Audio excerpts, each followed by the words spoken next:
Eu acho que um privilégio de vida de poder ser consultora de gestão de empresas de vários segmentos de mercado.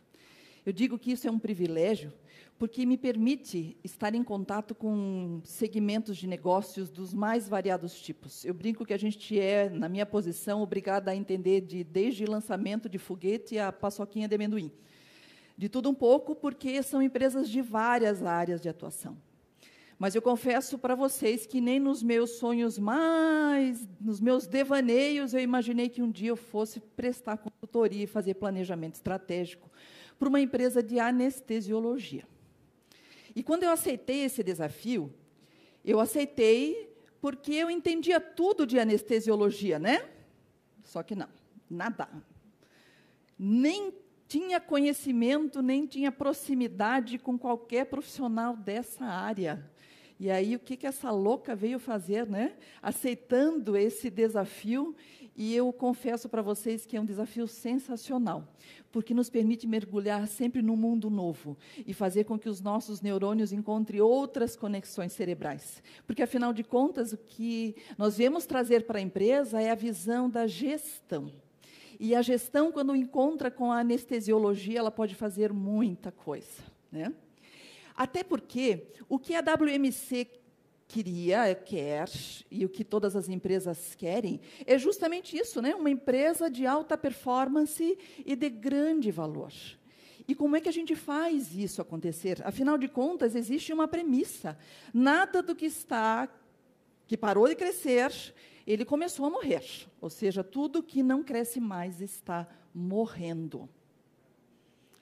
E essa frase é aquela que nos coloca numa posição de que, se eu sou empresário de qualquer tipo de empresa e estou olhando para este meu negócio, eu tenho que me perguntar: a minha empresa, o meu empreendimento, ele está em processo de crescer, de se desenvolver, ou ele está estagnado? Porque esse é um grande perigo. Se ele estagnou, ele pode começar a morrer ou já está morrendo. E qual é o critério para a gente saber o que é uma empresa de grande valor e de alta performance? Ora, o maior critério é que ela tem processos eficientes, uma operação eficiente, ela cresce, ela é rentável, ela tem valor para o futuro, ela tem consistência de resultados ao longo de anos. Isso é uma empresa de valor, é uma empresa que é valiosa para os seus sócios e para o mercado. Bom, a questão é como é que a gente constrói isso, e principalmente numa empresa de anestesiologia. Como é que a gente faz uma empresa dessa natureza, como vocês estavam falando aqui, né, da situação do protagonismo? Como é que eu transformo uma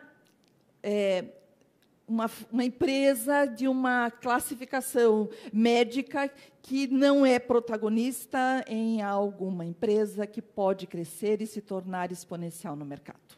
É um grande desafio. Porque, afinal de contas, se fosse qualquer outra empresa, a gente poderia sempre dizer que, bom, se eu quero crescer, eu quero faturamento. E se eu quero faturamento, basta que a gente faça grandes promoções de venda, que a gente invista em trade marketing, vamos fazer sampling, né?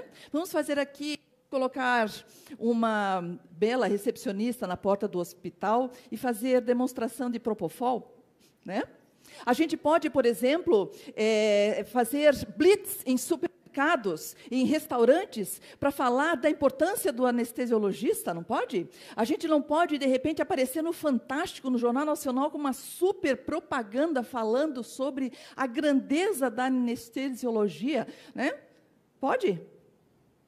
Só que não, né? Só que não. Nós estamos falando das várias dificuldades que este ramo de atividade nos coloca, né? De pólices, de impedimentos que nos impedem de fazer simplesmente certas aparições mercadológicas, certas ações mercadológicas para que faça crescer o nosso faturamento. E mesmo que assim o façamos, isso não significa que o nosso bolso vai encher da noite para o dia. Isso é um processo de construção real. E aí, como é que a gente faz isso? Como é que nós colocamos essa empresa num sentido, né, num vórtice de crescimento? E aí nós elencamos alguns fatores que eles se tornam necessários para qualquer empresa, mas vamos olhar para dentro de nós e imaginar dentro das nossas empresas o que nós podemos fazer dentro, né, com esses fatores que são tão necessários. E o primeiro deles é a liderança, que nós colocamos em primeiro lugar. Quando você criou o CNPJ da sua empresa, você criou uma pessoa jurídica. E essa pessoa jurídica, ela é um ser, ela tem personalidade, ela tem as suas características. E de onde vêm essas características, essa personalidade? Vem do seu head, vem do seu líder. Se você está incomodado com a sua empresa, com aquilo que ela é, comece olhando primeiro para você, se você é o dono dessa empresa, se você é o líder dessa empresa. Porque toda empresa tem a cara do seu dono. Por isso, a liderança é o aspecto primordial para que essa empresa esteja realmente, né, crescendo e se desenvolvendo e criando valor dentro do mercado onde ela atua. Isso começa, então, pela presença e pela postura do líder. Se ele realmente deseja este crescimento, deseja esse protagonismo, deseja essa lucratividade, ele tem que ter esse comportamento empreendedor. Outro fator importante ela tem um plano de crescimento? Existe para essa empresa algo estruturado que a esteja colocando diariamente num patamar de faturar mais, de crescer, de ser mais rentável? Nós temos algo consistente que esteja nos indicando que estamos fazendo algo a mais todos os dias para elevar o valor dessa empresa? Porque se nós não temos um plano de crescimento, significa que nós vamos voltar àquela situação inicial, que tudo aquilo que não está crescendo está morrendo. Outro fator importante é a gestão adaptativa. Toda empresa que participa de um ecossistema complexo, ela não pode fazer a sua gestão como todas as outras.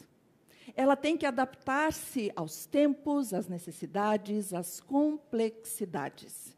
E se nós quisermos fazer o que todo mundo faz, talvez não tenhamos êxito, porque temos que olhar para o nosso microsistema, o macrosistema, aquilo que está à nossa volta, o mercado que estamos inseridos. Assim, se nós quisermos fazer a mesma receita de bolo todos os dias, talvez nós não consigamos chegar onde nós queremos. Gestão do lucro. Óbvio que se alguém quer se tornar uma empresa de alto valor, tem que gerir, tem que olhar para o seu lucro. E quando nós entramos numa empresa e perguntamos, por favor, me dê o seu DRE, ele pergunta, oi? O que é isso? DRE é alguma guia? Meu contador nunca falou que eu tinha que pagar esse negócio.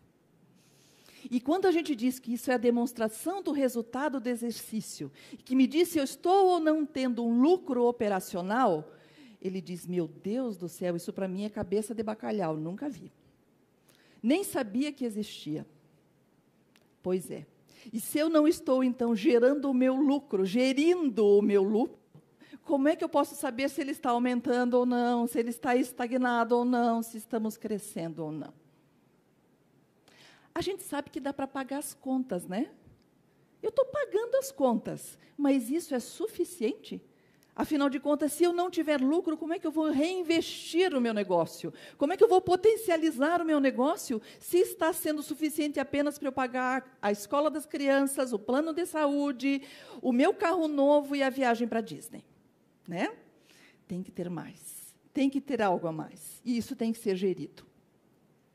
Abandonar práticas que são ineficientes, porque é que você continua enxugando gelo, se você sabe que não adianta? Porque é que certas posturas e atitudes continuam a ser realizadas, se elas não dão resultado? E aí nós voltamos no sempre foi feito assim. Mas se o sempre foi feito assim resolvesse a nossa vida, nós ainda estávamos andando de carroças, não é? Então, essa é uma das necessidades que uma empresa que deseja essa alta performance precisa se perguntar todos os dias. O meu processo, os mecanismos que eu estou gerindo a minha empresa, são realmente eficientes? Gestão de talentos. Óbvio. Mas, Ana, eu nem tenho funcionário, então gere, né? Cuide, pelo menos, do seu talento. Se você é um eu-presário, não tem problema nenhum. Né? Porque o eu-presário é aquele que eu compro, eu vendo, eu faço anestesia, eu pago as contas, tudo é o eu, problema nenhum. Mas desde que já exista uma única pessoa na sua empresa, ela tem que ser vista com a necessidade de desenvolver o seu potencial para que ela atenda ao crescimento, aquele plano de crescimento que foi previsto para ela. E se eu tenho outras pessoas ainda sob a minha gestão, eu tenho que ter uma preocupação gigantesca com ela. Porque a partir do momento que você se tornou líder e empresário, este passa a ser, e não me diga que não é, por favor, uma das maiores preocupações que você tem que ter.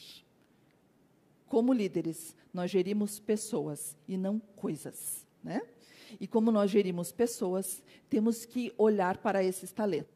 Estamos colocando as pessoas certas no lugar certo? Estamos realmente aportando pessoas talentosas na minha empresa? Estou conseguindo agregar aqui, como o Anderson mostrou, uma equipe valiosa para poder sustentar esse crescimento da empresa?